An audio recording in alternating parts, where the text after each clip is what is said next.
Hello, everyone. Welcome to the GLORIO Chat, the best anime podcast on the internet. We are now about a third of the way into the summer 2022 season. All the new shows have pretty much finished at this point. And now we are left with the grim task of deciding what are we going to talk about for the rest of the season on the podcast. What a season. I know I'm personally only watching 2 shows. I don't know what you all have settled on. Watching like about 2 or 3. Yeah. Conditionally, I guess. I mean, yeah. Okay. Maybe maybe a couple more from this season anyway. Peter, have you settled on what I've settled on count? 2, like always up to date, and then I'm just like whatever occasionally else you can... dipping into everything else. I'm probably at a higher count than everyone else because of the conditional like Tokusatsu / Digimon. Right. Yes, you lasts forever. Right. You are contractually chained to the monolith that is Toku and Digimon. Yes, the superhero time block. Yes. Yeah. Well, those are forever. We can talk about those another day. Yeah. Oh, we'll have time. We'll have plenty of time. As you, dear listener, will find out. We have plenty of time to talk about anything but the current season of anime this episode. Mm-hmm. There are a couple things we definitely need to talk about this season, so we'll get to those. But before we get started, let's introduce everybody. I'm Jel. We're joined by Iro. I'm not dead yet. Still with us. We're joined by G. What's good, everybody? And for this episode, we have Peter. Greetings and gratings. Why not? Well, welcome back, Peter. So as a little bit of something to share with our audience here, I have a folder in my Dropbox called Handy Anime Pics. That's the thing I have labeled, which is full of what I would describe as niche reactionary screen caps. Yes, you have a reaction image folder. Yes, we all do, Jel. Yes, we all do. But it's not that special. I feel like these are specifically designed for our Discord. And in every reaction image folder, you have a subfolder labeled Yatsuba Pics. Yes, sure. So we all have them, but two images in particular have been, I think, are going to be very relevant this season. One I referenced last time, which was the Chio School Road dive into the garbage image, which I posted in the show notes last time. And I think the other one outlived the legacy of the show it originated from.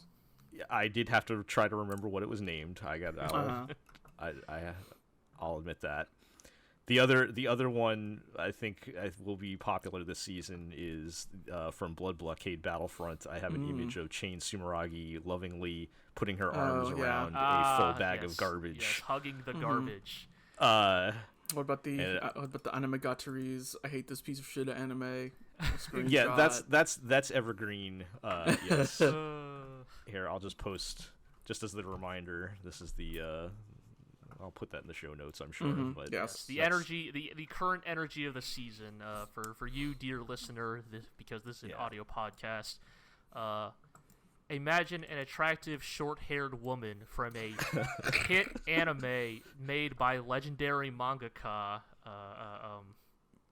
Yatsuhiro Naitao. Yes, Yatsuhiro Naitao, lovingly embracing a bag of garbage.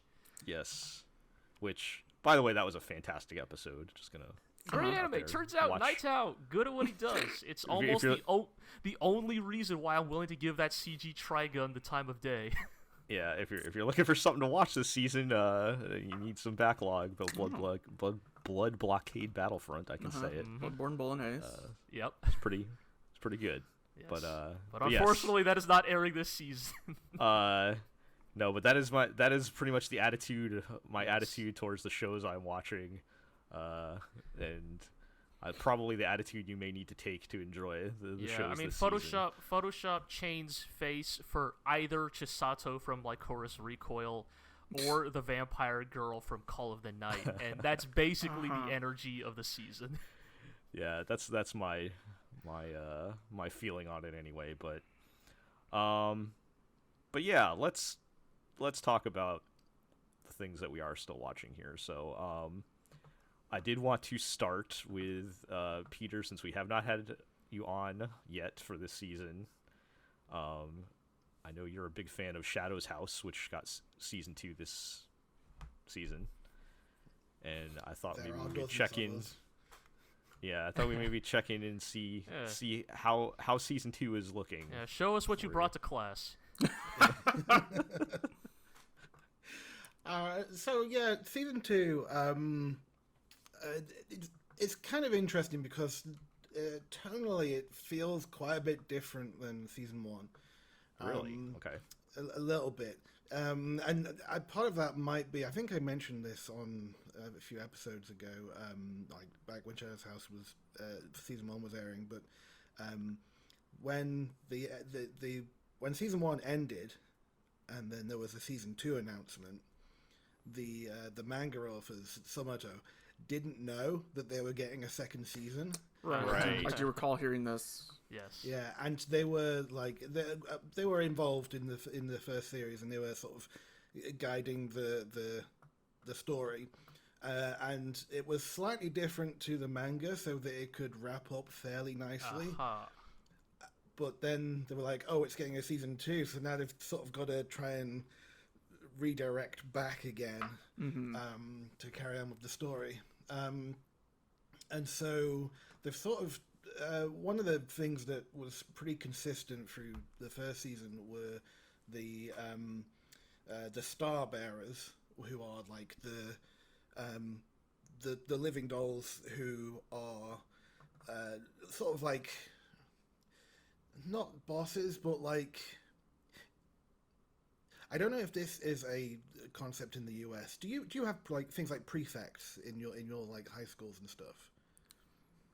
Not quite, but it's like the hall monitor, right? Yeah, not generally, not really. Yes, like the closest we have is right. However, everyone has read Harry Potter and so has an understanding.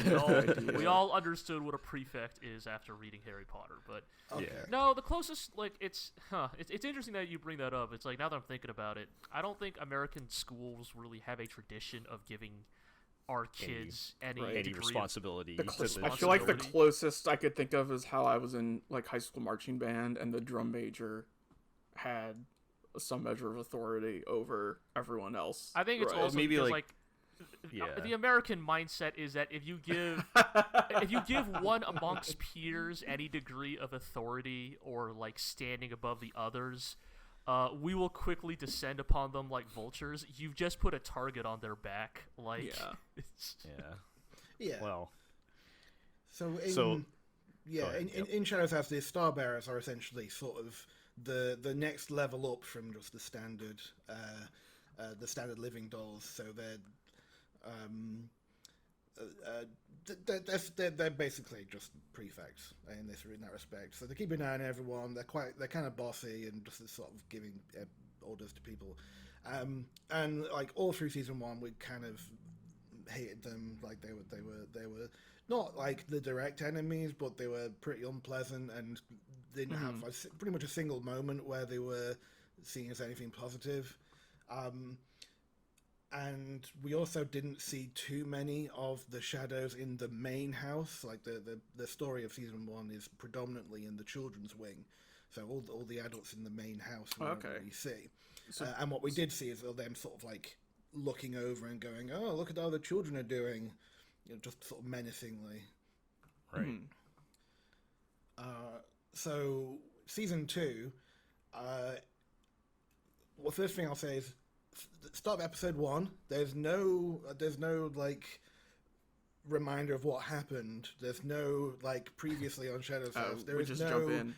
There was no opening theme. It was just, we're just gonna carry on immediately, and we start getting introduced to more of the Star Bearers. We only saw a couple, and we're seeing their shadow equivalents for the first time, and also just generally starting to humanize them, like seeing why they're doing what they're doing, and like giving them an actual backstory, so that they're not just like people to not really like very much, which is nice. Okay. We're introducing a new plot of someone. Well, there's a sort of a continuation of like what we learned from the end of season 1, which is that the living dolls are actually just humans being brainwashed through this like evil coffee that they're forced to drink. Okay. It's like coffee infused with like the soot that these shadows are releasing, which allows them to essentially control them and whatever. Oh, so regular coffee. Yes. Yes. So coffee. Yep. Okay.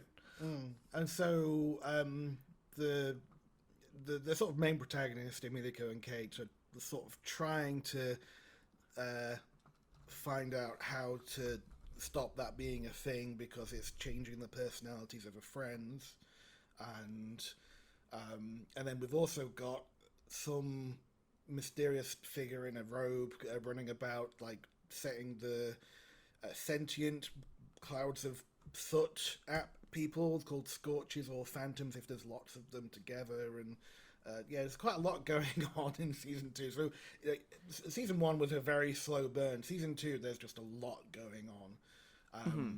And the most recent episode had something pretty unpleasant to watch, which was if one of the living dolls ingests too much just like regular soot, not like the coffee stuff, just like these like Scorches go, like if they like swallow them or whatever, they'd sort of become like a zombie state, and they are force-fed like water with like this giant syringe, and it's pretty horrible. And we see that for the first time. So it's going places. Is it like a more like serious tone in the second season than the first season, or? Is that... it has its moments, but certainly there's it feels like there's a lot more questions to be answered, and I'd say it's more serious overall. Right. Season 1 gets more serious as it goes as well, I think. I guess the big. How much of it did you watch, by the way?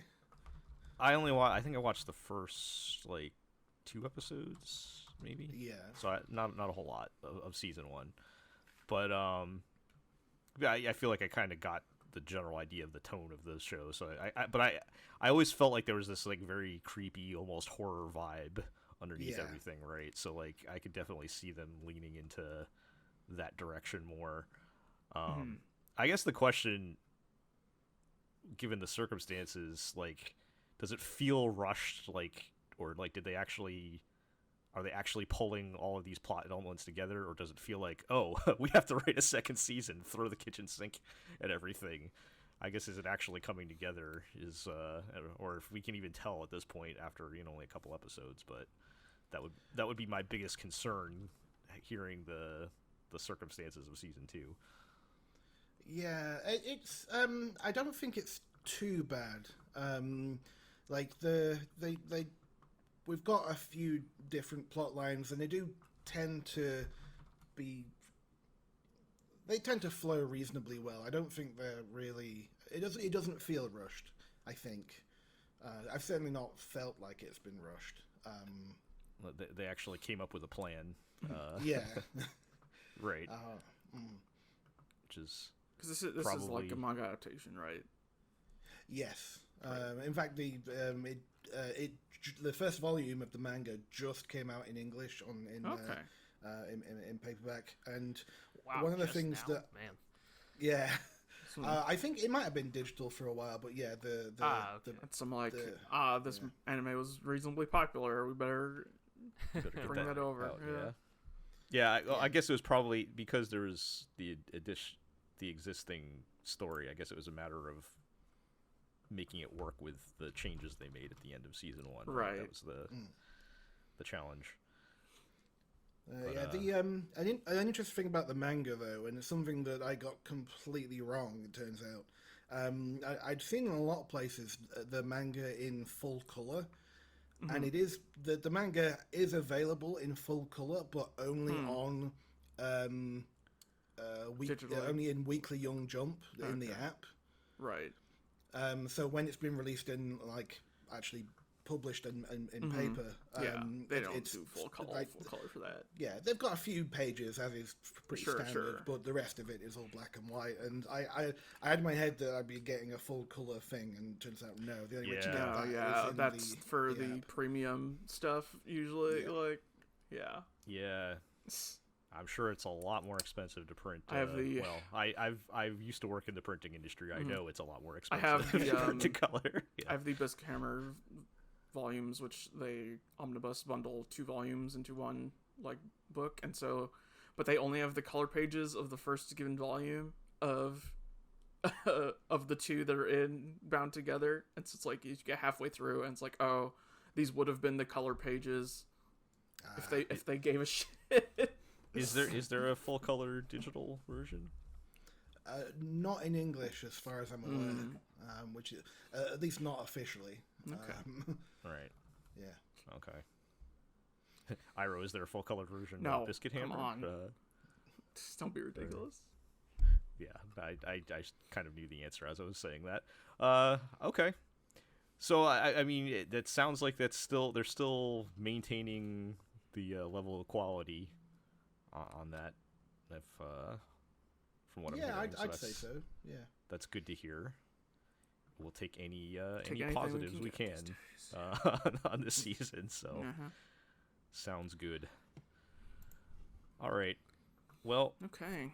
Speaking of doing uncomfortable and disturbing things to children, oh yeah. Oh boy. Let's catch up with Made in Abyss, the Golden City of the Scorching Sun, which I will say the full title every time. It's a great title. It's a good title. It's a great title.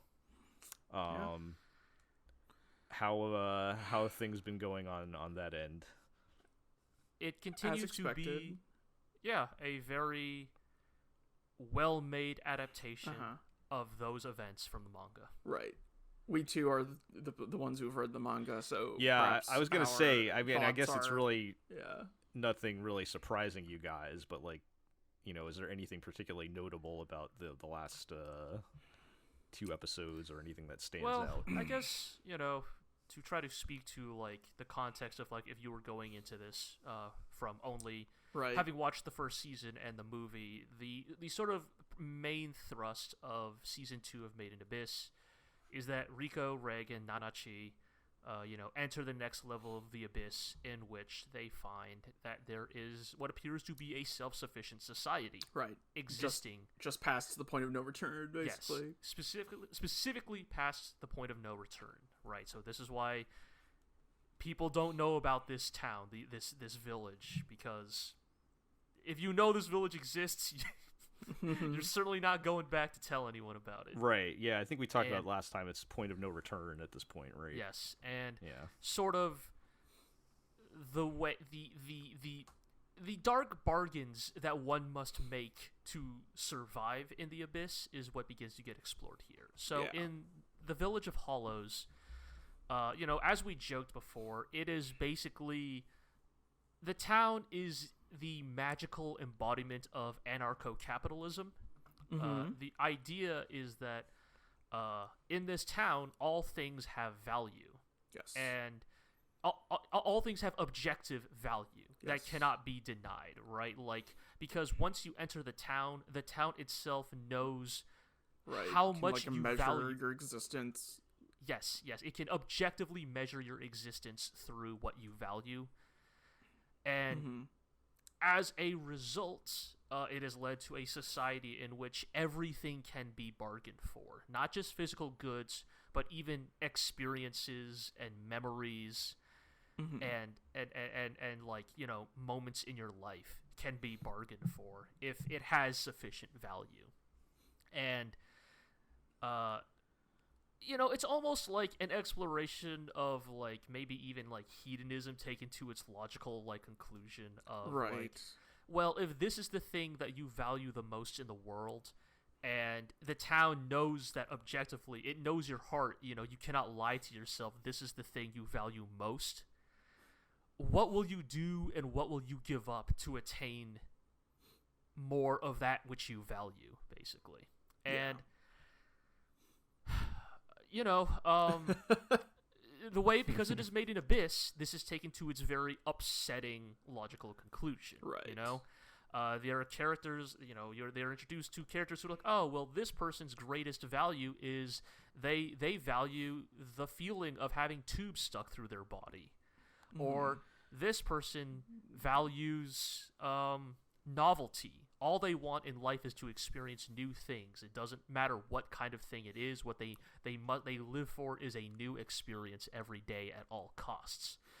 Or taken to its, again, because of, Tsukushi's predilections, maybe the thing you value the most is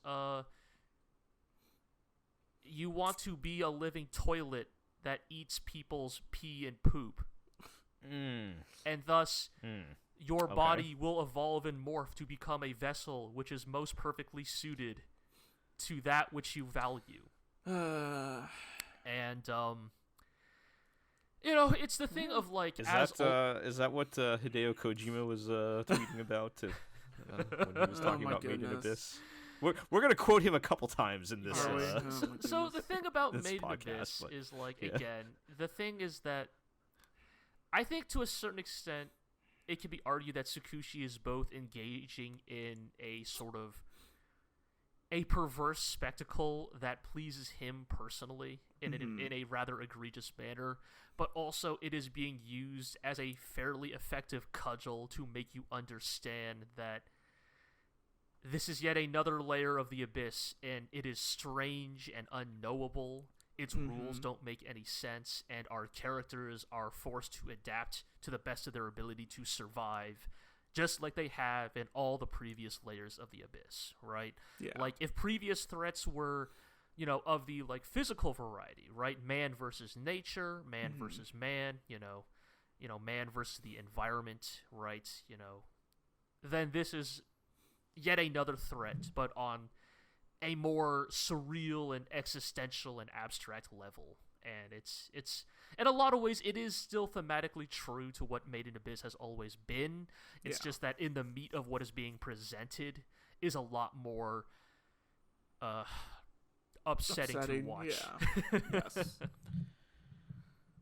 Yeah, that's a lot to unpack. Who is the main traveling party at this point?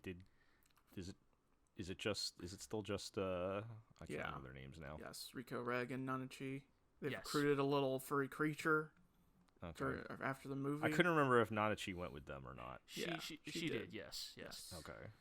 And yeah, I guess I don't want to say too much more, because I think a lot of Made in Abyss Season 2 is going to be in the weight of many of the reveals that are to come, but they're making some interesting directing choices. Yes.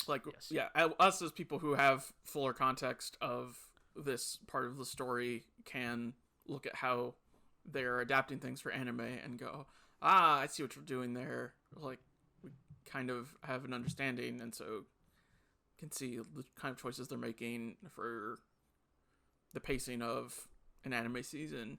And I think they're broadly good choices, I would say. I think so. Yeah.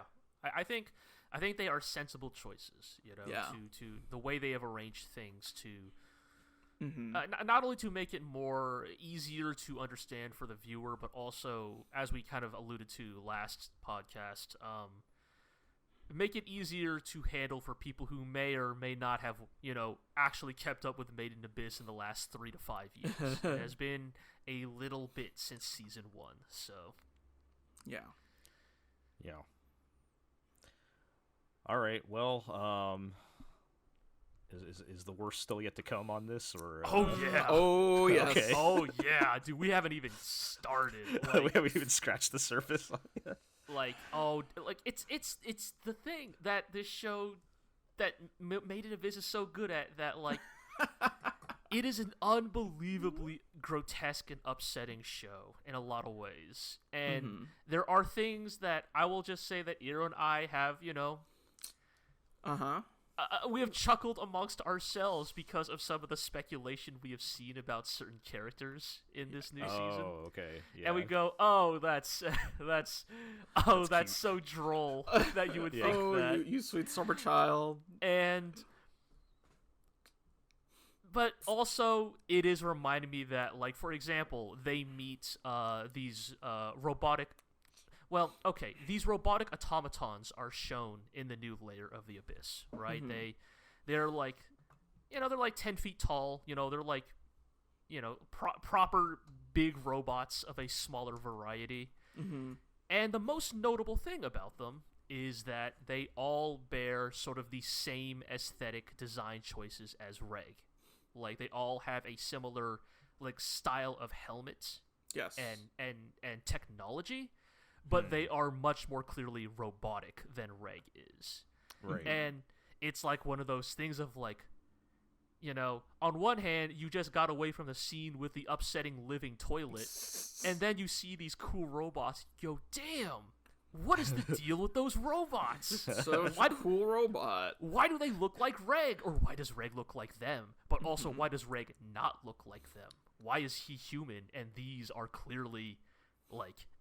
much more like robots, robotic. What is going on? What is and there's the implication of these robots are going up in the abyss. They came from deeper down. They came from deeper, like even lower. And it's like, well, not only where did they come from, why are they coming up? Yeah, and it's those types of mysteries that make you go, God damn it. I guess this is why I'm still reading the manga. I guess we can deal with this moth girl sniffing Reg's dick. Yeah, some unwarranted underage dick sniffing in the last episode. Oh, God. So, again, like, I do think that for many... I'm very curious. Like, I don't, mean to, like, make it a spectacle, but more like, I'm very curious if people will actually stick with Season 2 of Made in Abyss, or if people who loved Season 1... are going to watch Season 2 and go, this is my stop. Mm-hmm. Right.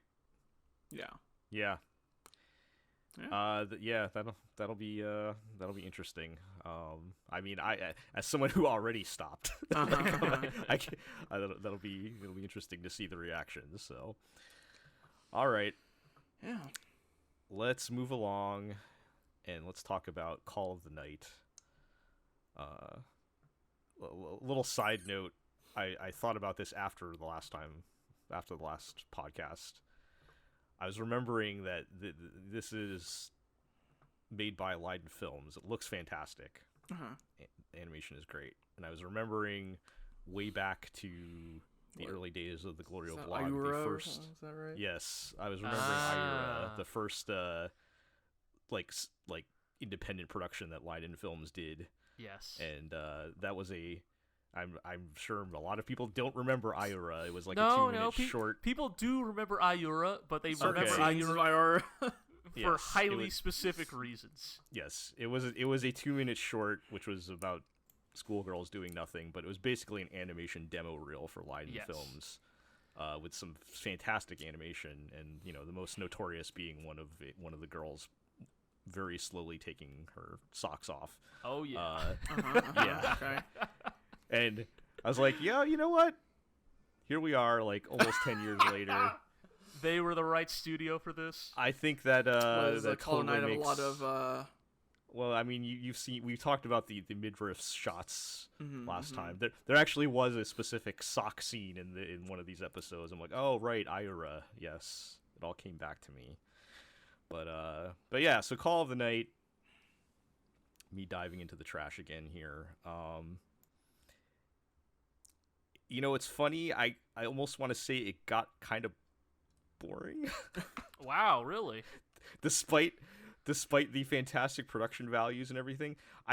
So I think I am enjoying it, but like it's kind of like 95% dialogue. So it's a lot of just standing around talking, and a lot of the dialogue is pretty good, or at least amusing. Like they're kind of leaning into like a lot of young immature couple dialogue, like Sure, yeah. The vampire girl's mad at the main dude for talking to another girl, and he doesn't and he's like, "What, are you mad at me?" And she's like, "No, I'm not mad," when she's clearly mad. Right. And yes. and he does the rookie mistakes of like asking, "Why don't you tell me why you're mad?" Or, you know, those kind that it's like very specifically worded Sure. dialogue to Yes. invoke that, you know what I'm talking about. Exactly. I know exactly the energy that is being evoked Yes. So there's a lot of that. here. Okay. And that it's fun, and it still looks pretty, so that's nice. They do introduce a new girl, which I think there's actually gonna be a pretty decent sized cast once they get going, at least by the OP, from what I could tell. But they do introduce another girl who I feel like, in the tradition of Dagashi Kashi, is probably going to be more of the fan favorite than the main girl. Classic. Yeah. And is that she's the like, one I've been seeing, the normie, not the normie girl, the not a vampire girl? Yes. Okay. Yes. She's very normal looking. But in a reversal from Dagashi Kashi, the normal girl is the more voluptuous one, right? This time around. Yes. Yes. So we've flipped the script on this. Truly yes. a reversal. Wow, what did the innovation happening yes. here? Innovation at its finest here. No, but she's kind of like, I don't know if she's really, I don't know if I'd really say she's supposed to be like I don't think it's supposed to be like a love triangle situation. I think it's more like she's kind of like his friend who's like trying to get him to come back to school, right, as sort of the opposing force to him wanting to stay out all night and become a vampire. But it's interesting because she's very like sort of like, she doesn't talk that much. She's very kind of chill.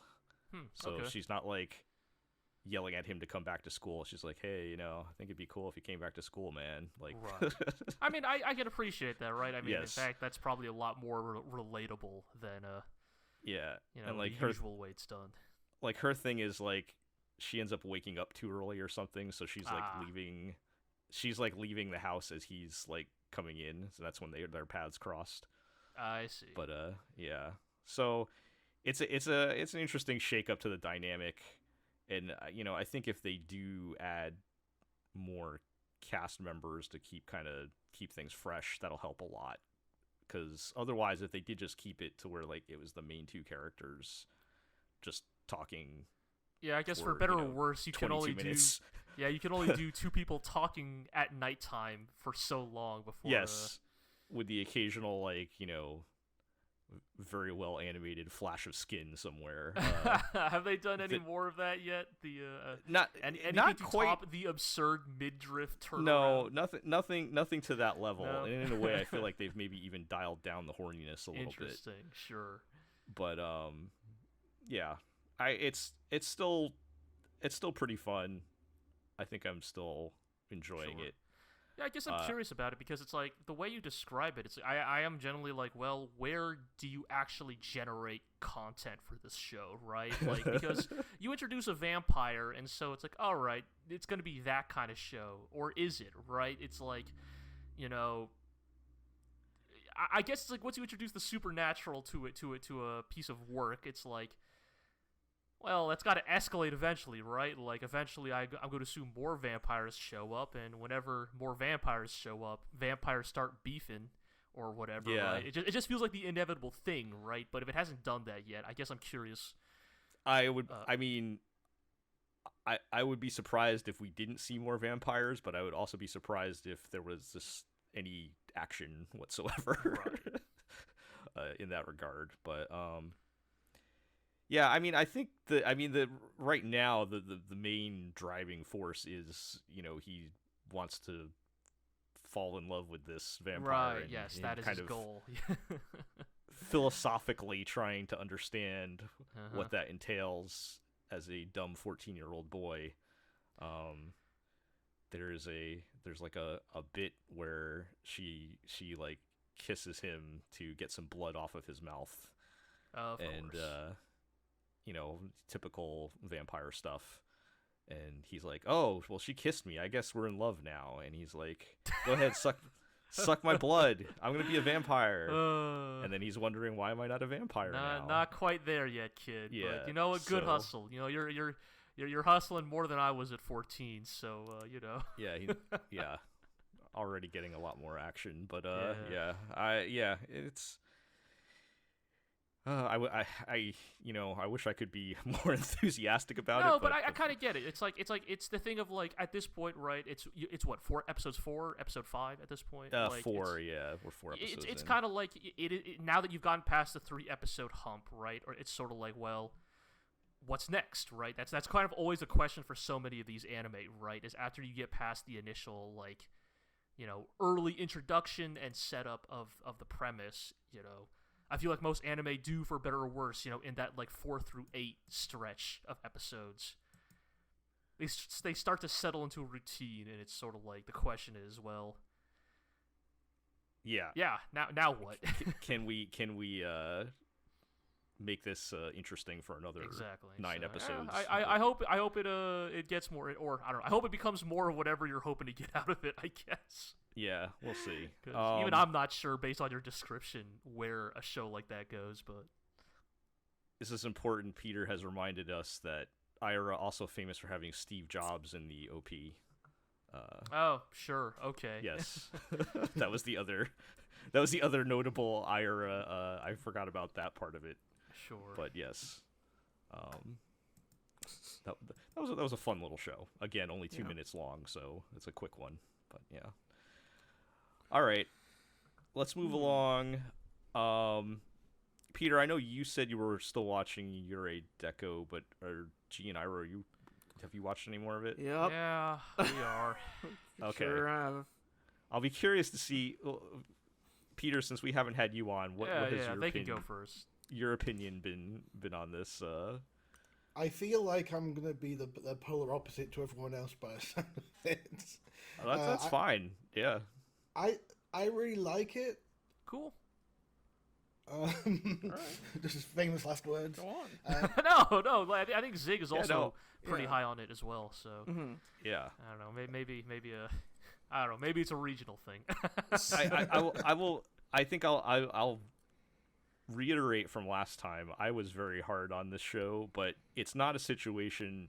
There are a lot of shows where I'll be hard on it and say don't watch it. And that's not my opinion on Yurei Deco. Like, I totally get why people would like it. It was just like more so my personal preferences on this one. But yeah, what do you think compared to a lot of other shows where I would just be like, no, nobody should ever watch this. But yeah, I mean, anything specific? Like, what's been going on with? I only watched the first episode, so I don't know what's happened since then. Right. So yeah, quite a few things have changed since episode 1. So I mean, the main character Berry has been declared dead, Right. Or at least. But socially. she's not actually dead. Right. No, she's not. We've almost switched premises to an extent. Like, yeah, well, I wouldn't say fully switched premises, but it's like the first 3 episodes are clearly a lead up to the real part of the show. Yeah. So we're in episode 1. You're introduced to Hack, who is this guy who could like be invisible or whatever, and he's what is known as a Yurei,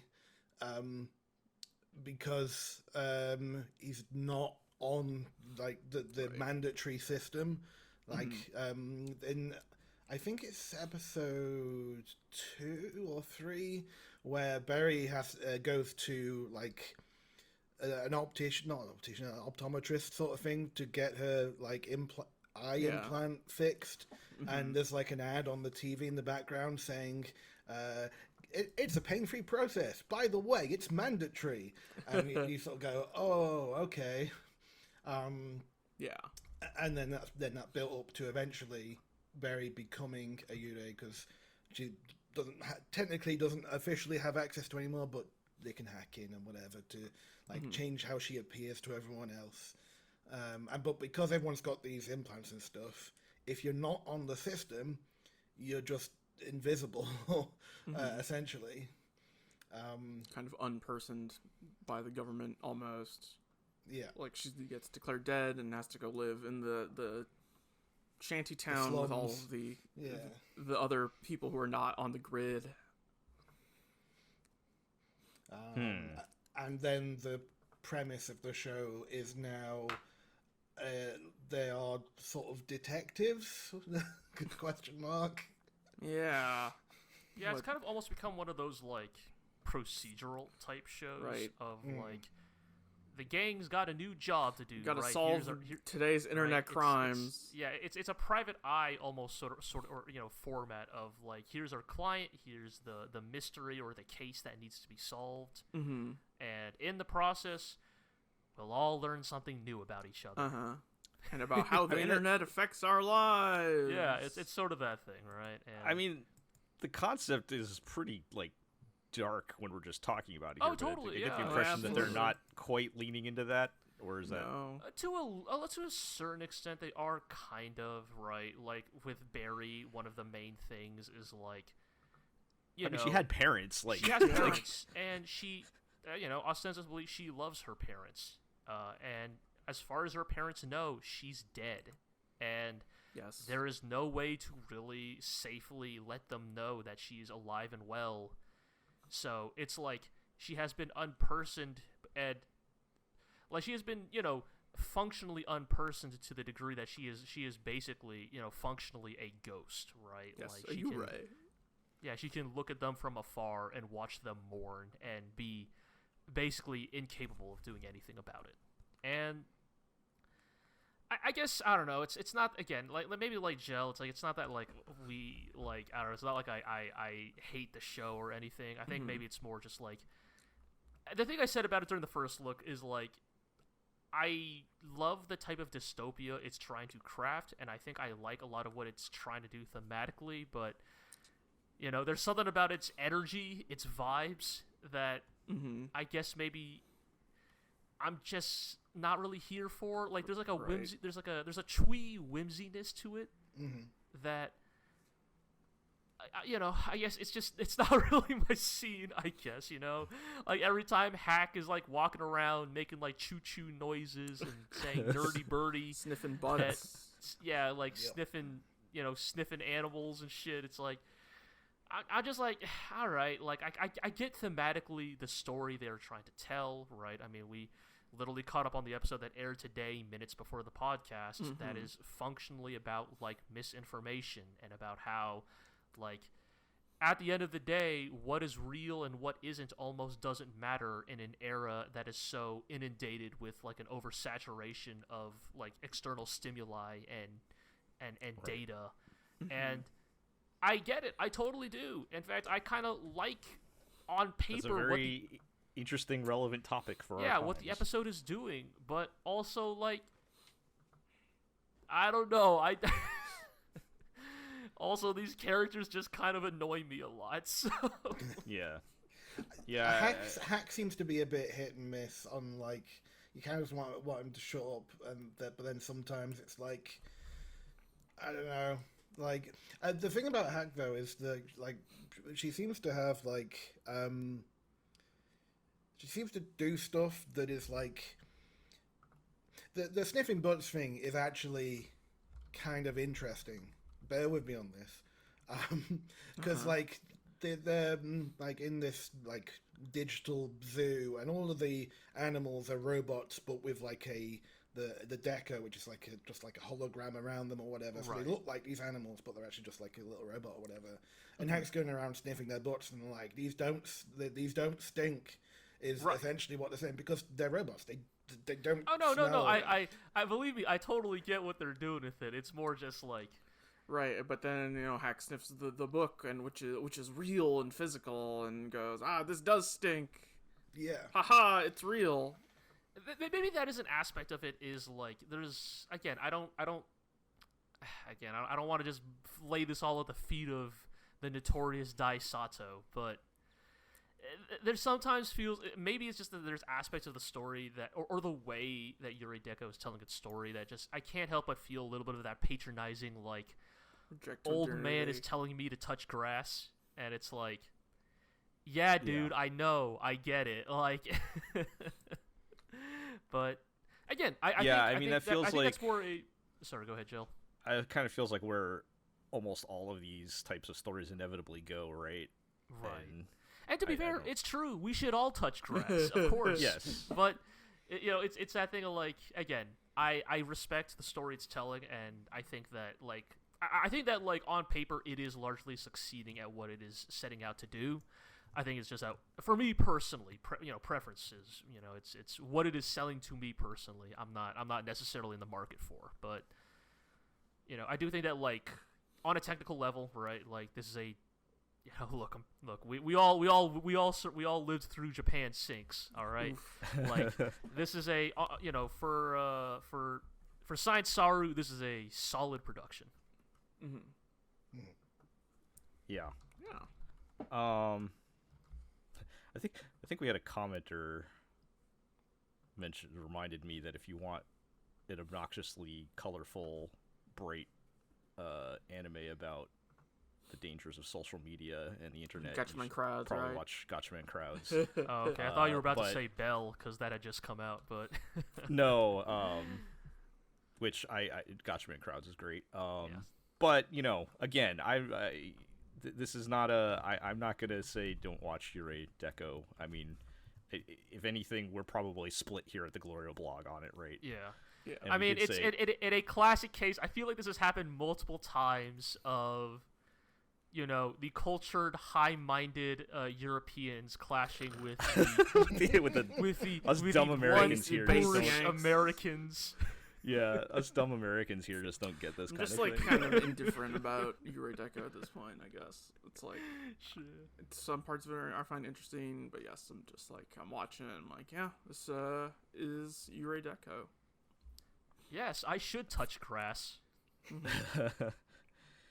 And Iro, you're the one out of us that actually has the high tolerance for like kid shows and stuff, right? Like, yeah, sure. Yeah. Well, I still watch Digimon Ghost Game every week. Yeah. Now you want to watch an anime about the dangers of the digital world. Digimon. Yeah, they'll straight kill you. Puppetmon's got a gun. All right. Well, speaking of guns. Speaking of guns. Jesus Christ. Oh, what a mess. Let's talk about uncancelable Lycroris Recoil. Oh my goodness. Let's talk about Lycroris Recoil. We are 5 episodes into this show. We're still allowing a show where people run around with guns shooting people. Again, now endorsed by Hideo Kojima, if that tells you something. Oh man, now it's protected. Like we were all talking about. Oh man, dude! Like after was Kojima gonna cash in? I was wrongly accused trips to keep Lycroris Recoil on air to protect Lycroris Recoil. Yeah, like look, man, I'm just saying. Oh, come on, you guys got to agree, right? You didn't think the show was actually gonna make it. Like we all thought the show was gonna get canceled or delayed, right? Yes, I guess I was running probably 60-40 in favor of cancel of being delayed. Yeah. I guess we never actually talked about how we were, because there was another show that did get delayed in the wake of exclamation mark. Right, in the wake of the Shinzo Abe. My understanding is that episode's plot revolved around an assassination. So. Wait, yeah. Yes, so that was a little more specific. But Lycroris Recoil is about nothing but assassinations. Well, I mean they're the good guys. I guess it's the government assassinating undesirables. So actually, the episode that aired right after that was the one where they try to kill the hacker girl. Yes. But yeah, I think we were all like kind of half expecting that it was going to get delayed, given the content of the material has a lot of people getting gunned down in the streets. Apparently, everybody fucked with Lycroris Recoil, and they found out. And it's still here, baby. I just found it funny that Kojima found out about it because he was Googling some movie that started with licorice, I forget, and licorice and Lycroris are basically the same word in katakana. No, it's very funny. And then he read the description and was like, is this what anime is like now? Had to check it out. You're watching Made in Abyss, Kojima. No, I know, let's right? be real.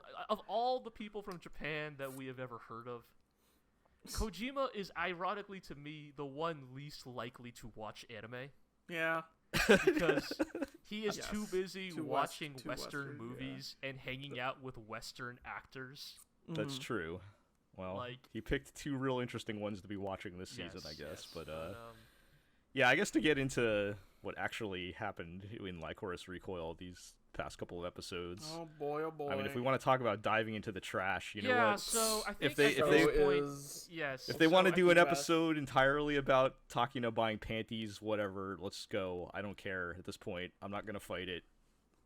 Yes, I think at this point we need to just rip up, tear our first look post to shreds. Right. Jel, you and I are taking some big L's here. Well, we're taking big L's on this one. We stood up for we had some show. I think at this point we just got to acknowledge this is just a trashy girls with guns show.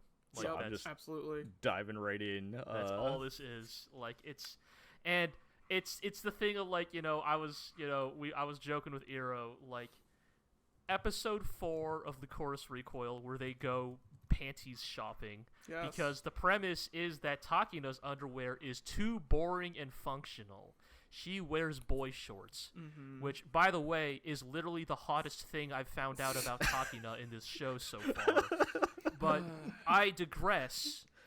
Apparently, according to Chisato, that's just not ladylike. We're going shopping. You need to get the cute panties. The annoying thing is that this could have been about literally anything because thematically, the point of this episode, this is the classic anime fan thing of. Again, to quote this very podcast, well, you see, the living toilet is important because ... And Peter's, you see, Hack has to sniff those asses because ... Well, we now follow up with, well, you see, Chisato and Takina had to go underwear shopping because thematically, it's about how Chisato is trying to humanize Takina, right? Right. Takina, who is a product of the Lycroris system, and that is all she's ever known. This girls go shopping, your women be shopping episode is about getting her to experience life, amongst normal people, eating pancakes, going to aquariums. Right. So it could have been anything, including the fact that this show even acknowledges that because, as Eero just said, they do things other than shopping. But for some reason, this show's just nah, it's got to be about panties. And here's it's got to be about the panties. And the truly most ridiculous thing. That I'll appreciate as the barest of concessions. We don't even get a panty shot this episode. We don't even get a panty shot this episode. It's really funny, actually. For all this talk of we're going underwear shopping. They don't even perv it up on. No, it's just, such a strange choice. Very straightforward. And this episode again of the most insipid of premises. Very well animated. In its pinky finger has more budget than the entire Lucifer and the Biscuit Hammer. I would have put a bullet into this show's head, Lycroris style, to get all this money on Biscuit Hammer. Sure, yeah, why not? But yeah, and then the episode ends with a terrorist attack, right? Yeah, a terrorist attack at a subway station. Yeah, let's kind of save discussion for that guy that comes up in that. Yes, thing. We get introduced to our generic Joker villain. I just want to do the terrorism because I want to be famous. Yes, literally named Majima. Yeah, I think his name is Majima. Yeah. You know the type. He's got the unkempt blonde hair and he's wearing a Hawaiian T-shirt. You know the type. Yeah. Opening fire on subways. Yes. Yeah, I think let's talk about episode 5 first before I get into my rant about him and where the show's going. But sure. Yeah, I mean, episode 4, it's they're putting so many resources, and this is so well made into this dumb episode. This is stupid fucking... there's a sequence where, they start dancing like fish, because, girls just want to have fun, basically. They have, the VR game thing that they do, and, it's really extremely well made, and it's yeah, such a it's dumb just like it's an episode. insane amount of budget that goes into like. And I can appreciate that. I can appreciate a show that is willing to go hard on stuff that isn't just your standard like. In a way, but... in a way, it is still kind of charming, right? But yeah, Sure. It's like in the context of everything else going on in the world of Lycroris Recoil, it's like, why are we here? Is basically. But it is also the thing of like it is a blatantly purchased charm. Yes. Like it's charming because it is well animated. It's charming because it's well made.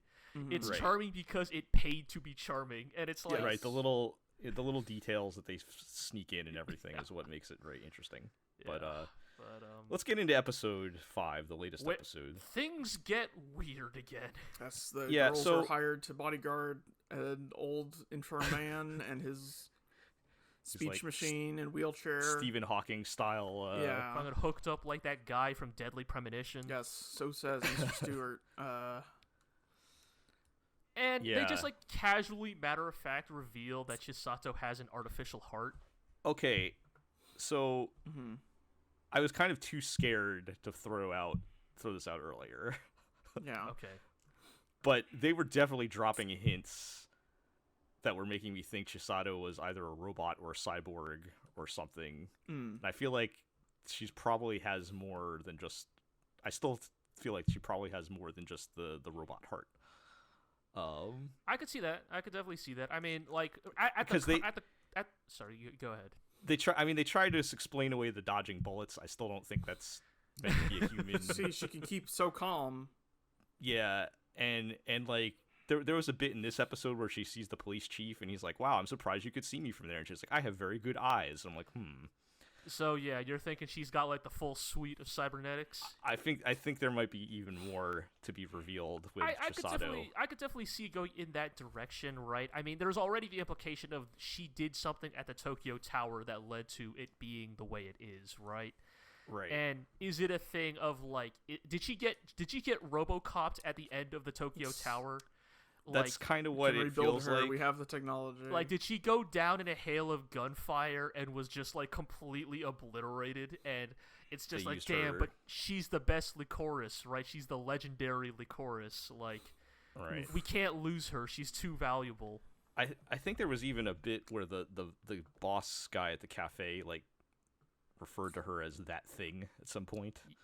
Like, yeah, that's. So I think there's been some very small hints that something's up with her. So when but the most important thing is that if she has an artificial heart, she can't doki doki. Yes. Show makes sure to get some more Yuri baiting in there at the very end. Yes, of course. But yeah, there was some wild stuff going on in this episode. Oh, yeah. I mean, it's the sort of thing of like this is some It Invaded shit, which is why I almost appreciate it, right? Of like, so they are tasked with like escorting this old man around who apparently fled to the United States after his wife and child were killed, but he is on his deathbed and wants to return to Japan, to his homeland, one last time, right? He's but been he's chased by in a wheelchair. He's been chased by an assassin the whole episode. Yes, Silent Jin. A hired killer who's been sent after him to finish the job, it appears, right? And so that is the premise for why, Chisato and the rest of the crew have to save him.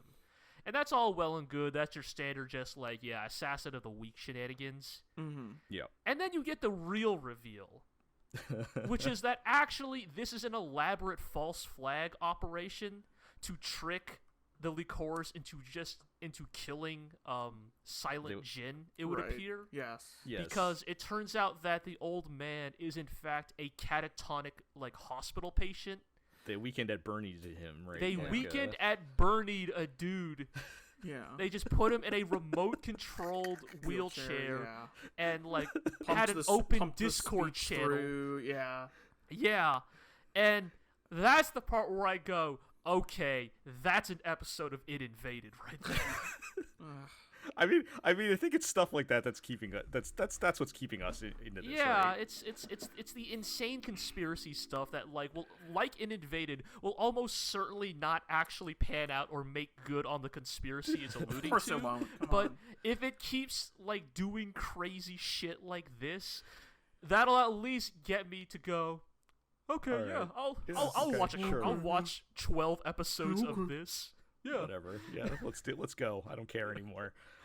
you know, when in episode 11 of this show, when Chisato's like left arm just disassembles and reveals a fucking like machine gun Or like inside fucking of Vash style, like Yeah, Vash the Stampede Chisato style. unleashes her angel arm. Like, Yeah, I'll go. Yeah, okay, sure. Whatever you say, Lycroris Recoil. Peter, I forget. Were you watching any of this, or did you drop it? I watched episode 2 earlier. Okay. Yeah, that was the hacker one. It was fine. Like, it's yeah. The show seems daft in a way that I think I'm kind of into, and I'm certainly interested in watching the next few, especially from what you've said. However, I wanted to just ask a question that may not seem relevant immediately, but it will be in a minute. Did any of you enjoy Bento? Yes. I know Yes. this is by the writer. Like, the original story Yes. conceit of this is by the creator of Bento, right? Bento is a personal darling of mine. So I'm kind of hoping that it reaches Bento's level of Oh man. daftness, but I don't know if anything can reach like the thing that makes Bento so good is like Bento's premise is insane but also absurdly relatable. If you've ever been poor in your life. Right. I would punch a man for a half price Bento. Yeah, exactly. And that I mean, that's a show that has like 110% commitment to the bit, right? Yes. I don't know if the chorus is quite there. And in some regards, that could be potentially the chorus Recoil's undoing, is that it is a trashy show, but also is a trashy show that is undecided if it wants to be Yuri bait trash or if it wants to be like gun propaganda trash. It feels like it can't quite decide. It's all over the place, tonally, thematically. You know, I think I am still mad that they introduced such cool concepts in the first episode and then do absolutely nothing with it because they could have done that and it would have been like we could actually say the show is good. And it's all there. They have the tools there to do it. Instead, they're just kind of like leaping at whatever direction they want to go. Like, I have no idea. So looping back around to the villains here, like we've got the Majima dude who's like the cartoon villain that wants to kill all the Lycroris, which kind of it kind of conflicts with like sometimes we think the Lycroris are good and sometimes we think they're bad. Who knows? But that's a mess. We have the Allen Institute, and that guy that Chisato thinks is good, but he's probably a bad guy. I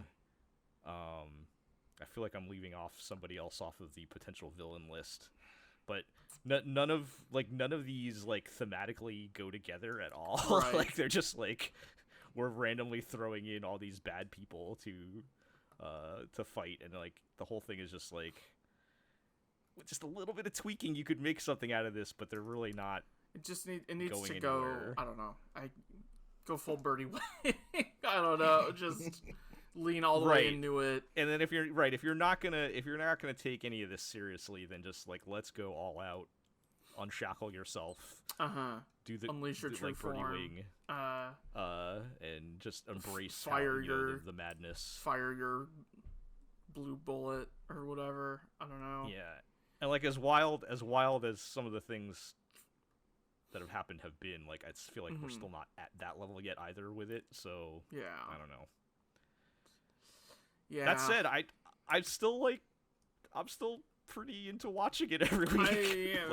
I've been enjoying watching it in a very I'm not even going to waste my time engaging with the themes of this show. I'm going to just let it wash over me, and go, Yeah, exactly. wow, good animation of her punching this dude in the chest with her gun and pulling the trigger 6 times. Dude, it's so to make him cool, fly though. across the room. It's gun fu in the best dumbass way. Oh yeah, they do have the bit where they explain her non-lethal bullets have no accuracy whatsoever, right? That's why she has to I don't think it's not even just they have no accuracy. Didn't they explicitly say Chisato herself is like Shitty a at weirdly aiming, terrible? yeah. Is like a weirdly terrible shot. Well, they showed Takina couldn't use them, right? She couldn't Right. hit a target with them. Because Right, I guess she's that's just true. so good with the regular bullets. Anyway, Yeah. yeah, that And shows. Oh, which that again, another example of how all over the place the show is. Like, the solution to Takina not murdering people was not switching to the non-lethal bullets. It's like, oh well, Just I'm shoot such their a good arms. shooter. I'll just shoot them in non-lethal places. Because you can definitely shoot someone in a non-lethal location. Hey, let us be clear. To all the kids out there, You cannot shoot Don't- anyone in a non-lethal location. It's not possible. I mean, generally bullets- don't shoot anyone. Bullets are Anyway, lethal.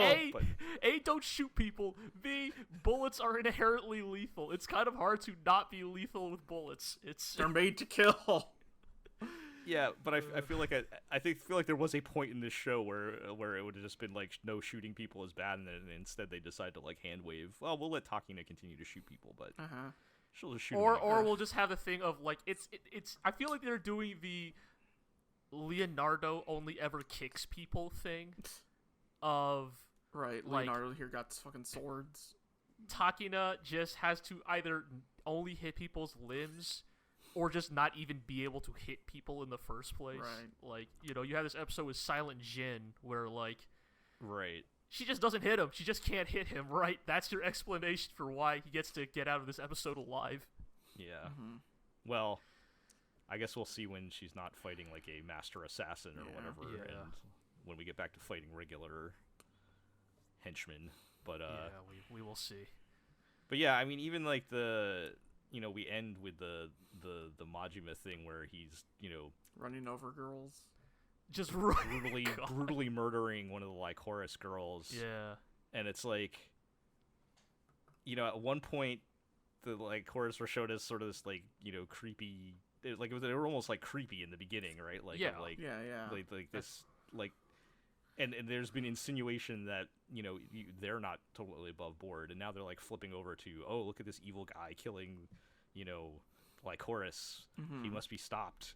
And it's like, it's all like none of this thematically aligns up or anything. Yeah, it's definitely that weird thing because like it's already been like repeatedly shown that like the Lycroris have very few qualms about like taking casualties to a certain extent, right? Like almost, it's kind of assumed all of the Lycroris who are in the subway probably died.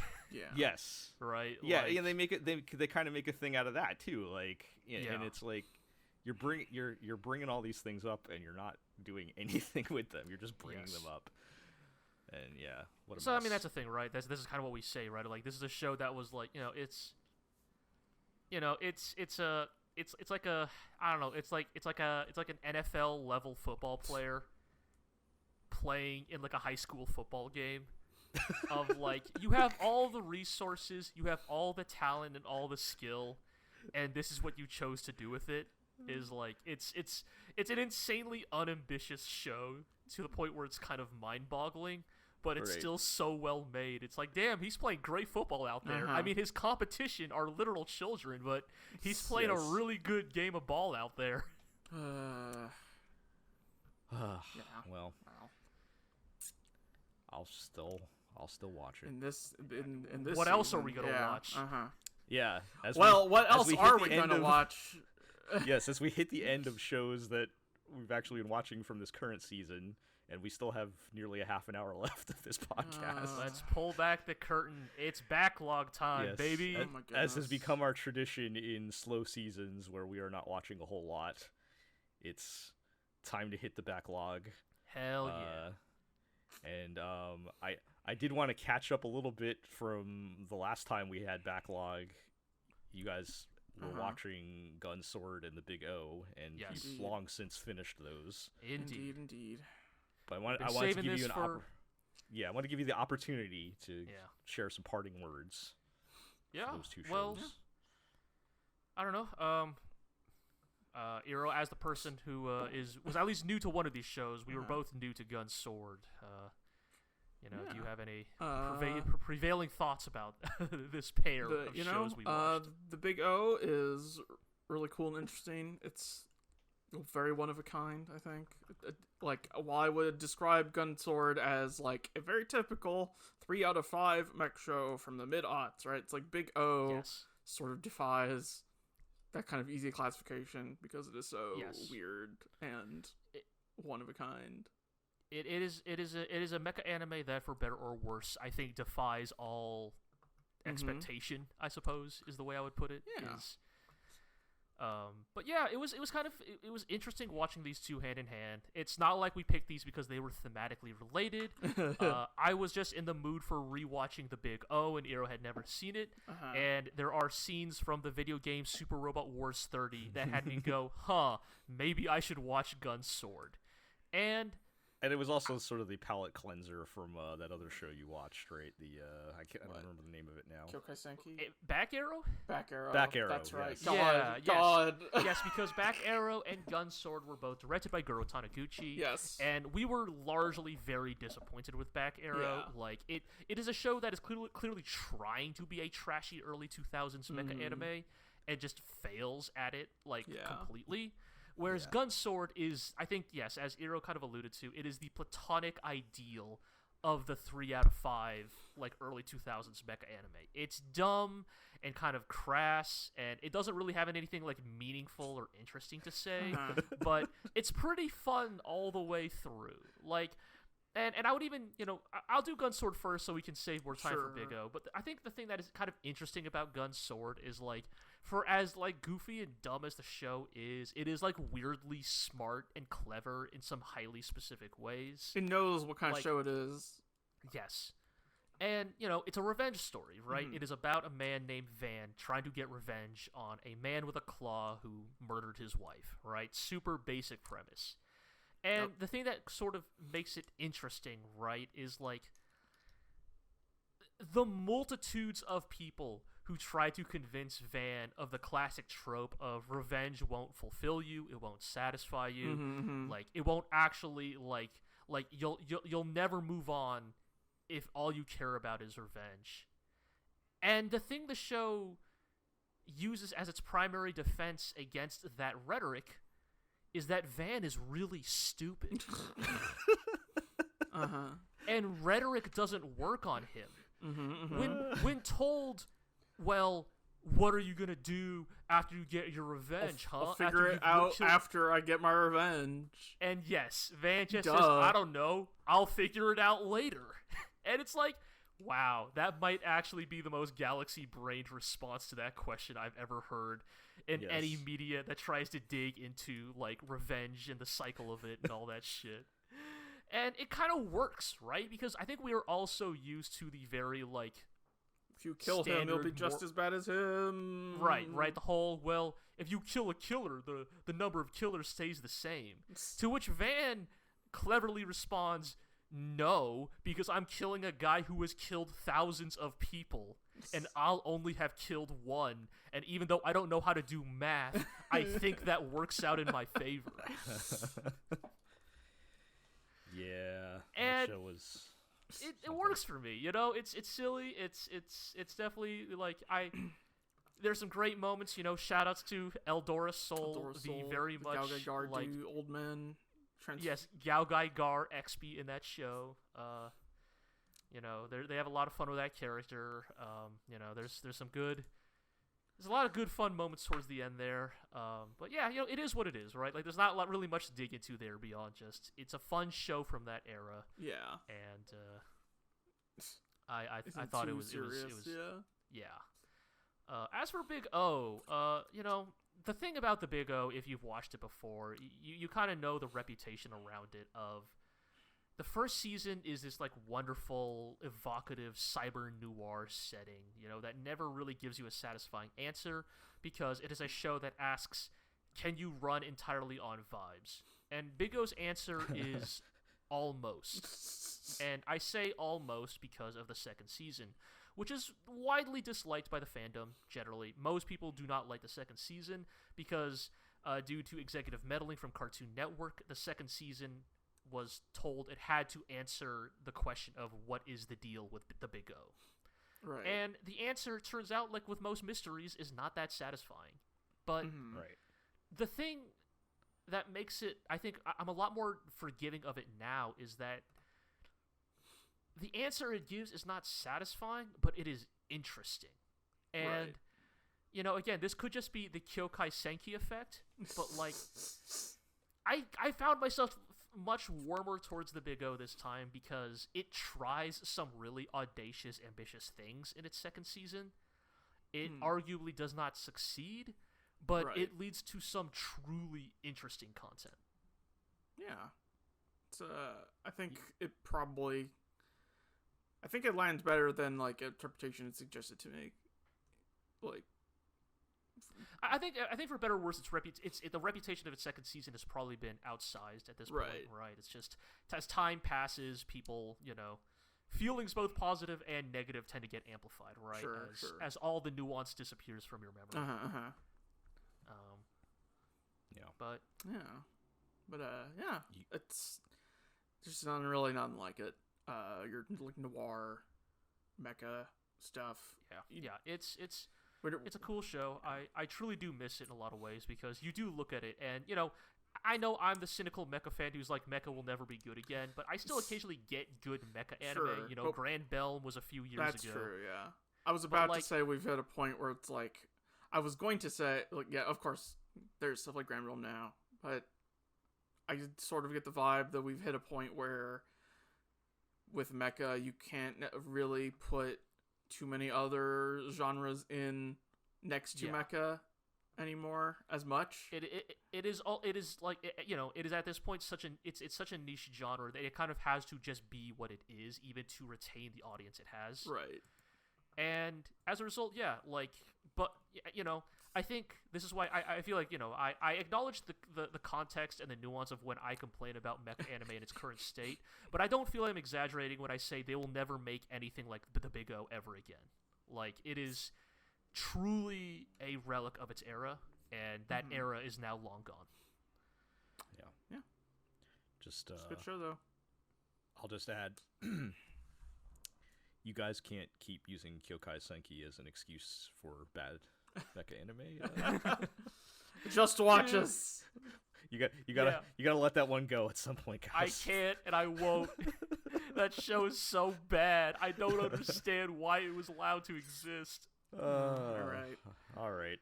Well, on my end, Uh-huh. I did get around to watching Thunderbolt Fantasy: Bewitching Melody of the West. The second full-length movie Mm-hmm. of the Mm-hmm. Thunderbolt Fantasy series. Mm-hmm. Man, pretty good. That movie is my favorite piece of Thunderbolt Fantasy to date. Dude, that fucking movie whips ass so hard. It's like fucking unbelievable. You know, I was thinking about it. In some ways, like, I feel like I remember, and I literally like just watched this, and I still feel like there were more moments that stood out to me in the first movie, but then I realized it wasn't necessarily like the first movie was better, but there are so many good moments in the second movie that, like, I don't feel like there's a lot that stands out above other, like, it's just nonstop, like, crazy, cool things happening.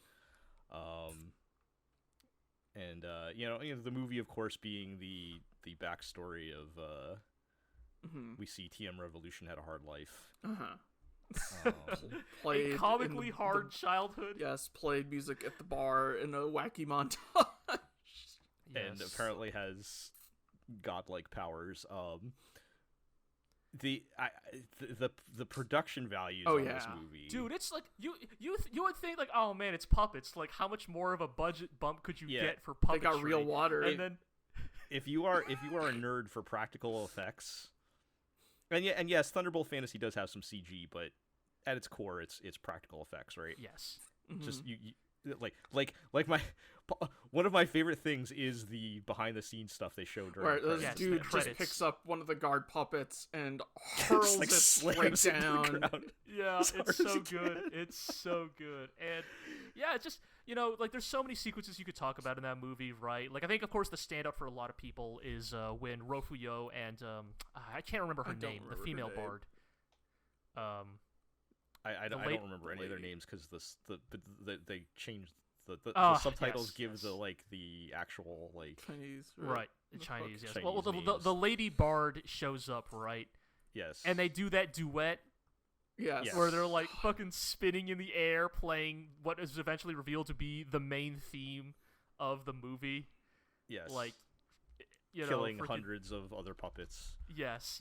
And then yes, there's the part at the end where, wow, I think we're so used to Shofu Khan in season 1 and 2 being like a fairly congenial knocking guy people who, over the head. Yeah, he's not afraid to kill. He clearly. I mean, look, he blew up that dude's head in season 1. Yeah. But He like, kills he's people. But usually, for the most part- just only when forced, right? Like, yeah, right, he knocks when him he's on the left head. with no other recourse, he will kill people, right? And I feel like Shofu Khan in the second movie is like, oh, is this before Shofu Khan? Like, this is like Shofu Khan has thrown away his swords by this point, but he has not yet like given up fully on murder as the first solution to all of his problems. Because wow, the things he does to some of those puppets at the end of that movie in the final fight scene, he doesn't just kill them. He he brutalizes them like in ways that brutally murders them. My favorite, Like- I think my favorite one is like he breaks a piece of bamboo, so it's the stick is still intact, but it's in strips, and he Yes, widens it immediately. and catches a dude's arm between the strips, and there's a Yes. solid beat where the guard or whatever goes like, ah shit. And then he just twists the bamboo so the strips come together and slash the dude's arm off. it's like, Jesus Christ. wild. There is He so does a much lot of- puppet blood in this movie. It lot probably of, would have just been bamboo. easier to use your fucking wooden sword instead of murdering them with sticks of bamboo. There's the fucking part. I mean, the quote unquote final, the climax of the movie, Shofu Khan's final move is he does Gate of Babylon, but with sticks instead of swords. And you just watch the logical conclusion of, well, instead of being impaled by 1,000 swords, what if you just had like 1,000 sticks moving at terminal velocity into your Remember the body? fight in Drunken Master 2 where Jackie Chan just has that stick of that bundle of bamboo that's yes, cut into I thought about shreds, that too. yeah. and it's just Yeah. like slashing people with 100 strips of bamboo at once. Yeah, yeah. it's wild. It's That's kind of. Yeah, I did think about that actually as well Yeah. when I was watching that bit. But yeah, it's a cool movie, and I will say, like, it really turned me around on Rofuyo, because, like, I think in season 2 he's fine, but I wouldn't say he's like. Yeah, they never like kind of get into what his deal is, right? He just kind of shows up and he's, doesn't talk much and he's stubborn, and that's kind of all we see of him, right? So And I feel like the movie does a lot of work for him, which I appreciated, and will help make certain plot beats in season 3 hit harder. Yes. When you get there. Yes. But yeah, that second movie, it's great. It's great. a lot of fun. It's why Iro and I are salivating at when movie 3 gets announced. Potential and of a movie 3, yeah. I'm scared because we have already built in our heads which character it would be in about. season 3 that the third movie will, like, if they keep following the format of, like, movie 1 was about Setsu Musho, Screaming Phoenix Killer, or partially, it feels like each of the movies kind of pick a character from the season that they succeed and in give kind their of backstory, right? put focus on them. Yeah. Well, like those, there is a character who shows up in season 3 who I think Iro and I were like, at first we were like, oh, this guy's all right, like, he's kind of cool. Right. And then the last episode happens, and we're like, oh my god, this dude is Two rules. this dude fucking rules. He is the most based fucking character in all of Thunderbolt fantasy. And if the third movie is not about him, I'm going to be so disappointed. Yeah. Well, did they? How many seasons do we have now? 3 seasons. 3. They didn't do 4 yet, right? 3 Not seasons yet, and no. 2 movies, so. Yes, so Right. if they follow the same format, we'll get Hopefully. a movie to capstone season I 3, guess we'll see. and then And then- season 4. I guess we'll see. Right. Nothing has been Yes. announced. No. I thought they did announce season 4. They announced. but maybe not. They announced we're doing more Thunderbolt Fantasy, but that's Yes. that's Okay. it. Yeah. but nothing specific. Yeah. No, Got it. yeah. All right. To be Well- continued. You know. On to season 3 for Ugh. me then, Dang. It's season 3's got some good stuff too. It's and like I promised, I will have everything watched before more Thunderbolt Fantasy comes out. Sure. You got time. you got time, So. yeah. All right. Well, Uh-huh. I guess it's the question is what are you guys gonna be watching moving forward here? Oh boy. So we And- have decided we have picked a fairly Turn the ambitious, clock back.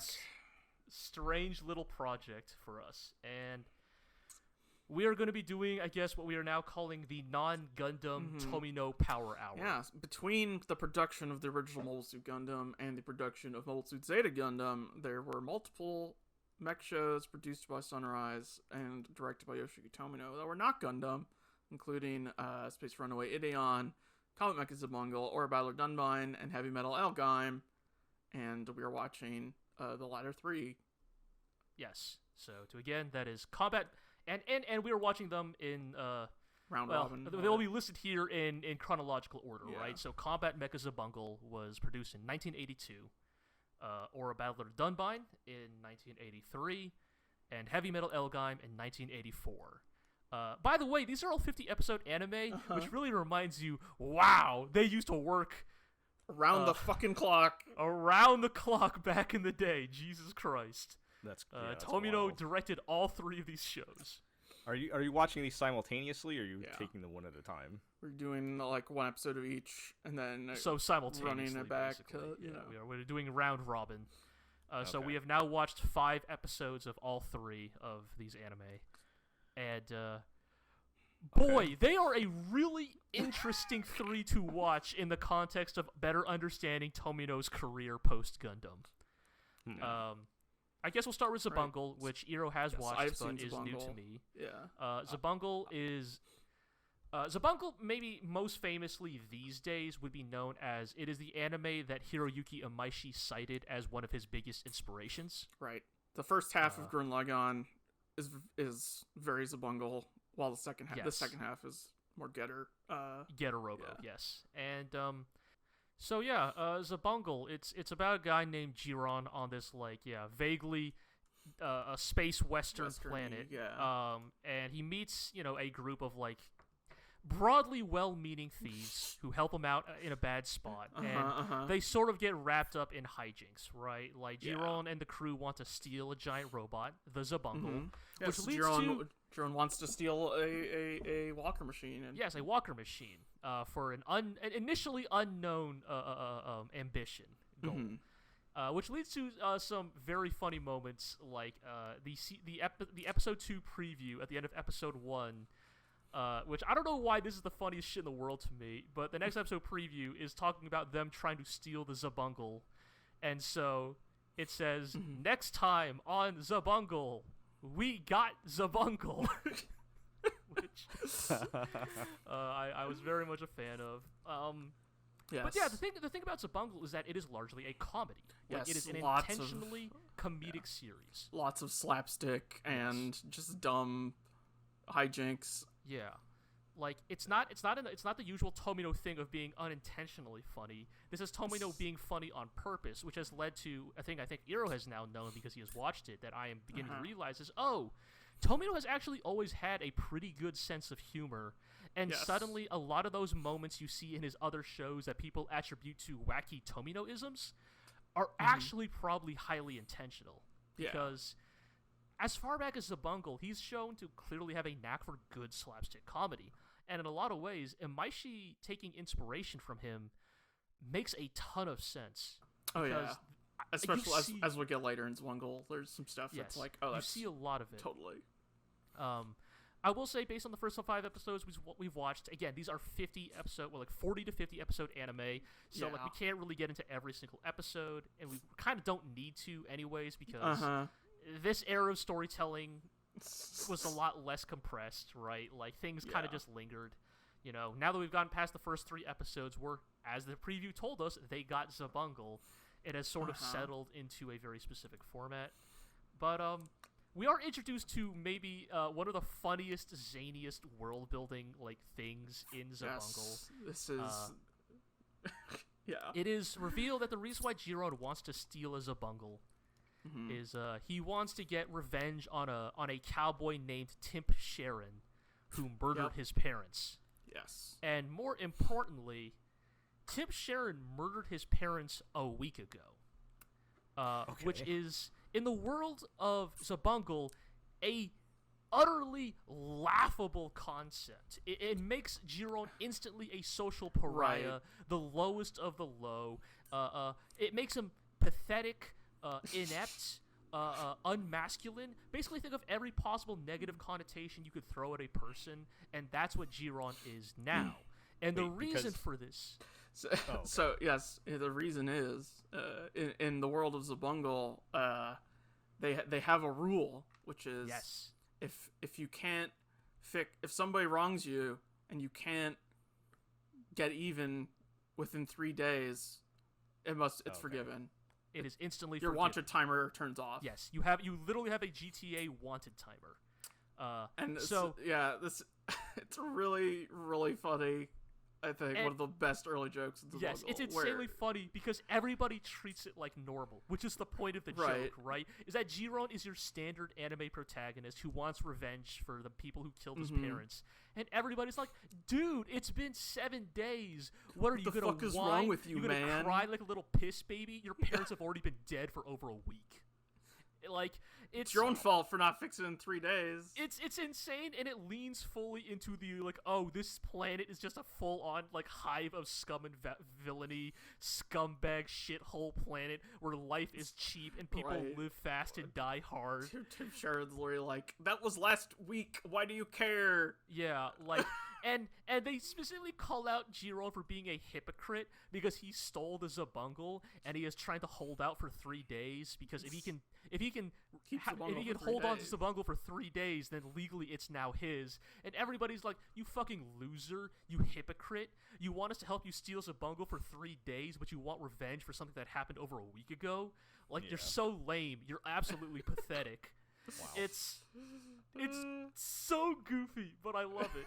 It's the kind of gonzo shit that it's funny, but also falls perfectly in line with Tomino's own just absolute ability to just present wackadoo shit with a straight face. But yeah, no, it's a lot of fun. And in a lot of ways, it makes it an interesting contrast with Aura Battler Dunbine, which is an isekai mecha series about a young man from Japan named Shozama getting isekai'd into the world of Byston Well, a sort of Magitech fantasy setting. And unlike Jiron, Shozama is a fucking cool alpha male badass. Because here's the thing, Jell. Here's the thing. Now, we all know... this is rhetorical. How does the modern isekai protagonist get isekai'd? He gets ran over by a truck, right? Sure, hit by a car, dies in his bathtub. World. Yes, exactly, right? Yep. How does Shozama get sent into the world of Byston Well? Well, let me tell you. Shozama was doing sick tricks on his motorcycle. Of course. And he did a trick so fucking sick that the boundaries of the universe temporarily weakened, allowing him to be transported to the world of Byston Well. Where okay, is this also a comedy? No, that's also not that's necessarily true. I mean, well, he's been summoned by a mythical creature. Yes, right? Okay, fine. Yes, he is technically summoned by a mythical creature. But yes, the first scene of that show is he's driving on the road and does a sick ramp off of somebody else's car and then vanishes midair. Yeah. And drops into the castle courtyard. Yes, and it turns out that people like him, who are known as people from Upper Earth, because Dunbine is doing some kind of weird Hollow Earth setting where Byston Well lies beneath the crust of the planet or something. Who knows? They're connected somehow. people from Upper Earth have strong auras, and you need a strong aura to pilot an aura battler, which are the mechs in this setting. And immediately, Aura Battler Dunbine does some really neat stuff with its setting, right? Like, they kind of make it a point that, like many isekai protagonists, Shozama has no fucking clue what's going on, right? He gets isekai... These days in isekai, they all go, oh, it's just like one of my favorite RPGs. You know what? You're right. So in that ways, another feather in Dunbine's cap. The Chad Aura Battler Dunbine versus the Virgin, I don't know, literally every other isekai made after 2010. It's like a noted plot thread in the first few episodes that Shozama has dropped into Fantasy World, and they just shove him into this robot and say, well, if you fight good, maybe you could get your own kingdom here, or maybe we'll send you back. When isn't it cool to be inside of a sick robot and shoot missiles for us? Yes, dude? they intentionally... You go ahead. Yeah, and he's like, I guess? And until he meets, other characters who are like, you're in this thing and you don't even know why. You don't know anything. And he's like, nobody's told me anything. Yeah, I just got here. Yeah, it would be like the equivalent of, like, if a caveman appeared in modern day and we told him to get into a fighter jet and told him, if you pilot this fighter jet real good, we might return you to your former time or something. So does his magic aura make it so he can control the mech, or yes. Okay. Specifically, Do I even have to ask that question? Well, so here's the interesting thing about these shows that is an interesting contrast with a lot of modern mecha anime. In both Xabungle and Dunbine, the Xabungle and the Dunbine are not unique mecha. Like, they are of a series of mecha. It is not the Xabungle. It is a Xabungle. It is not the Dunbine. It is a Dunbine. It is the Dunbine that Shozama happens to pilot. Right, they have 3 Dunbines and 2 of them get shot down.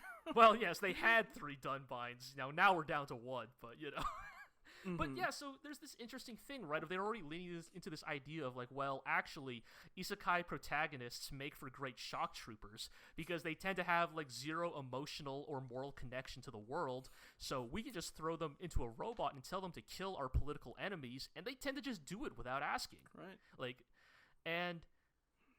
So the interesting thing early on is Shozama is just trying to get a handle for the world he is in and the unique geopolitical situation he's found himself in. Right, and like people are weirdly cagey about telling him anything. Yeah, like people are, because it's almost like people know the subtext that, well, what if we tell him the truth of this world and he decides, oh, actually, I'm not going to stay on your side anymore because I don't like the philosophy you're peddling. Which is, pretty much exactly what happened. Right? Exactly. Yes. Yeah. Yes. After another person from Upper Earth, Marvel Frozen. Yes. tells him, to think about what he's doing.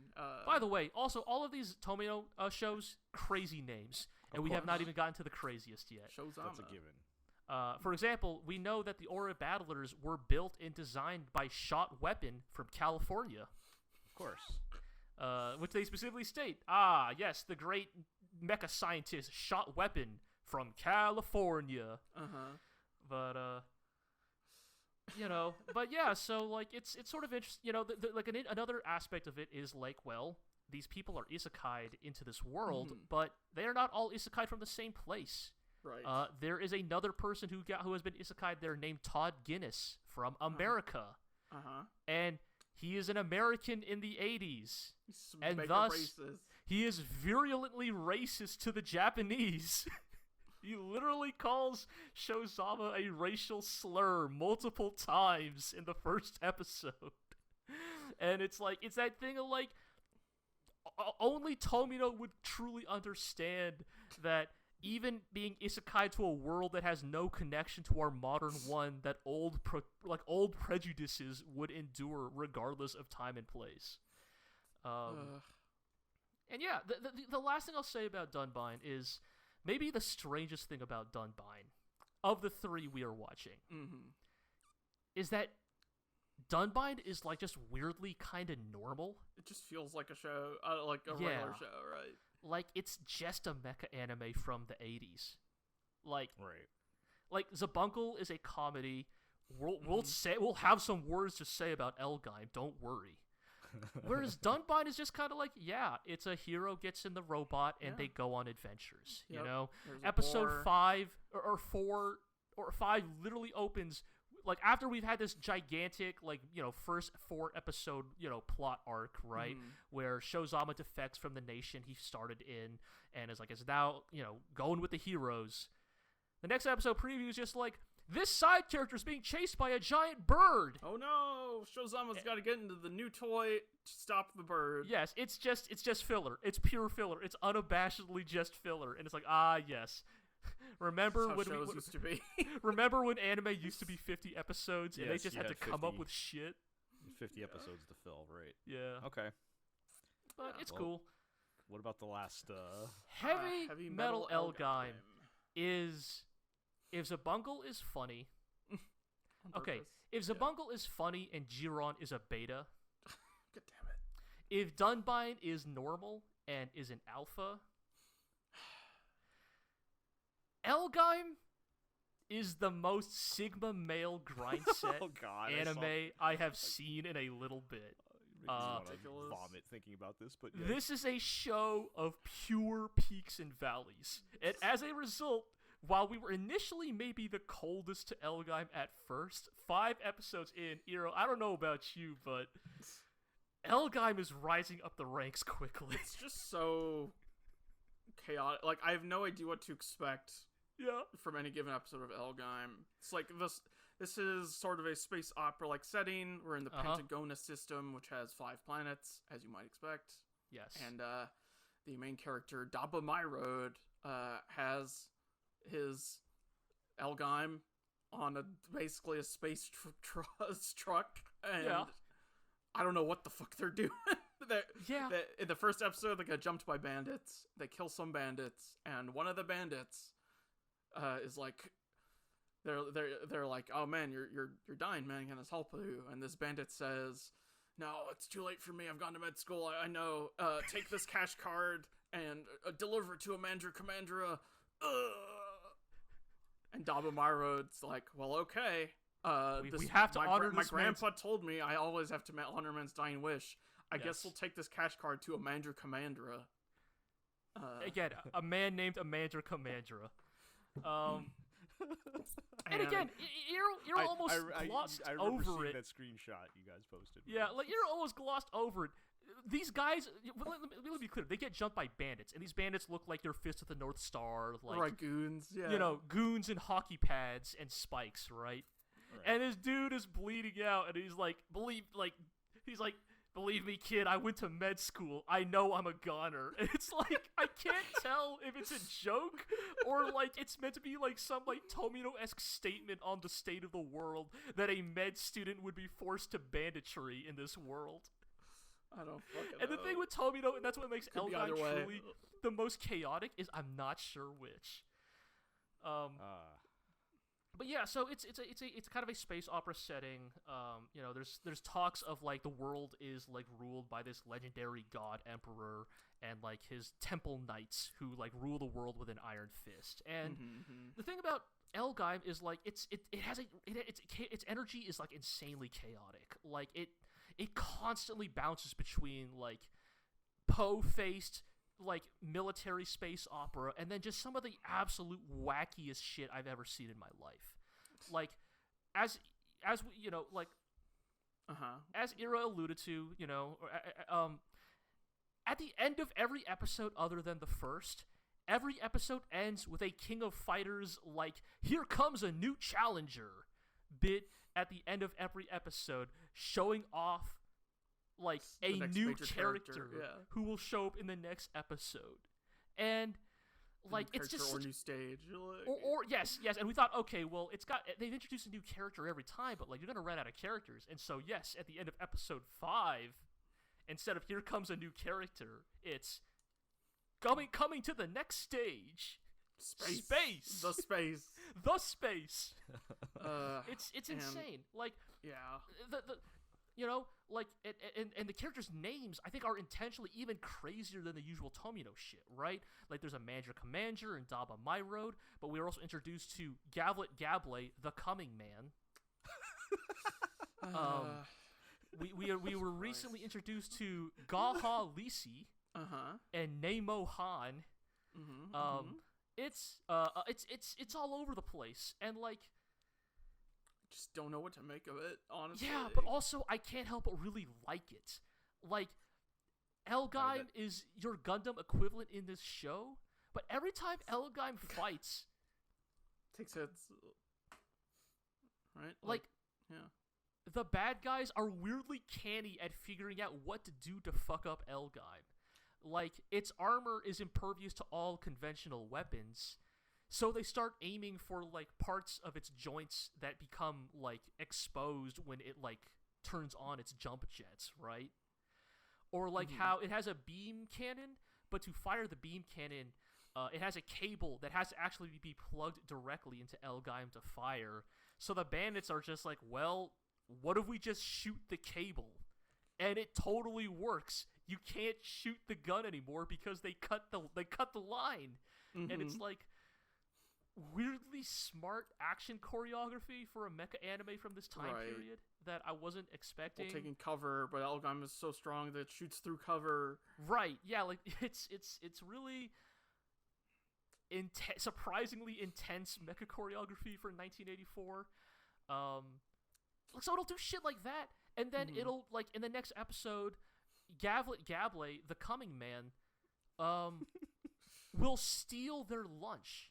The episode literally opens with Daba Myrote and his crew preparing lunch for the day, and then they turn around and come back, and their lunch has been eaten.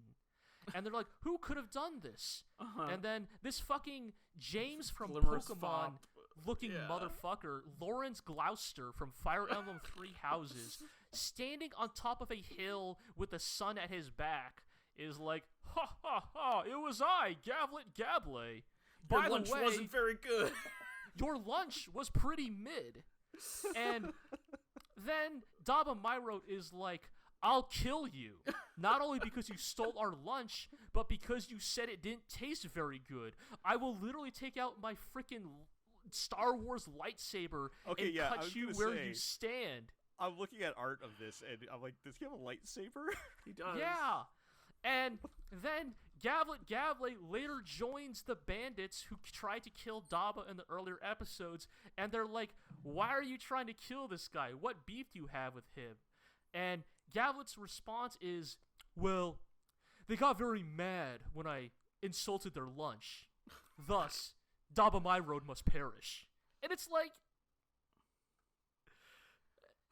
this is the beginning of an Amuro Ray Char Aznavour rivalry that will span 50 episodes, and it started over this fucking dickhead fop ate their food. Yeah. I gotta admit, out of the three, that sounds the most interesting to me. The most fun. L-Gaim's wild. It's wild. The thing is, I mean, like, Eero, the thing is, like, again, Xabungle, kind of predictable, good, but you know what you're getting out of it, right? It's a gag comedy. Dunbine, kind of normal. It's fine, but, like, it's kind of just doing the thing you know. Right. L-Gaim is the one that's the most interesting because even though it's not always running on all cylinders, it's so manic that... Give me the chaos. Yeah, I have no clue where it's going. Yeah, it's like Dunbine, you broadly understand what kind of this is going to be immediately, and then L-Gaim, I'm just like, what the fuck is happening? Yeah, like, and again, like that GIF, we should actually describe it because, you know, again, I mean, also, you know, post the GIF in the show notes, but, like, the directing of the show is, like, even that is, like, insane, right? Like, there's a shot where Gablet Gable announces to the bandits that he is now their new leader after their old leader died. And he's addressing them from the top of this, like, rocky, like, cliff. And he jumps off the cliff to a freeze frame. And you're like, okay, sure, that's a classic way to end the episode. And then the episode keeps going. And it cuts to a shot of him from the ground. Him approaching the ground from his jump. Still the freeze frame. Still like... frozen. But now the background is spinning behind him. Behind his stationary cell. It's... I have no words for this show, dude. It's... That's pretty good. It's... See you again, Coming Man. All right. Well, I think we'll have time to touch base with that next time throughout Yeah. the season here. That has me very interested in particular. I just, again, I'm ready to embrace chaos this season.